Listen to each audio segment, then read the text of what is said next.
India സഖ്യത്തിനെതിരായ 5 വർഷം 5 പ്രധാനമന്ത്രി പരിഹാസം ആവർത്തിച്ച് പ്രധാനമന്ത്രി.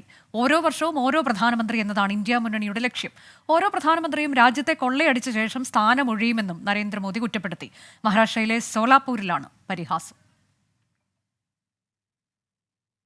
के लिए देश तो बंटवारे करते ही रहे हैं। अब एक नया फॉर्मूला लाए हैं।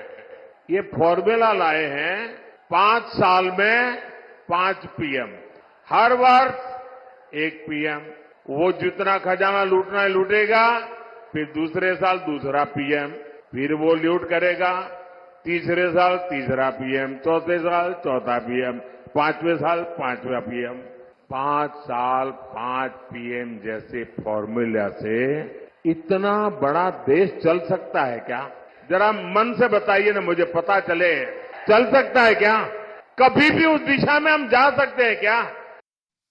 ഒരിക്കൽ കൂടി ശ്രീനാഥ് ചന്ദ്രനിലേക്ക്. ശ്രീനാഥ്, കഴിഞ്ഞ ദിവസങ്ങളിലെല്ലാം മതവിദ്വേഷം പരാമർശിക്കുന്ന തരത്തിൽ അദ്ദേഹം സംസാരിക്കുന്നു. ഇന്നിപ്പോൾ സോലാപൂരിൽ അദ്ദേഹം 5 വർഷം 5 പ്രധാനമന്ത്രി എന്ന വിമർശനം ഉന്നയിക്കുന്നു. അങ്ങനെ ഓരോ ഇടത്തും ഓരോ വിമർശനം ഉന്നയിച്ചുകൊണ്ട് അദ്ദേഹത്തിന്റെ തെരഞ്ഞെടുപ്പ് പ്രചാരണ പരിപാടി തുടരുകയാണ്. വിവരങ്ങൾ.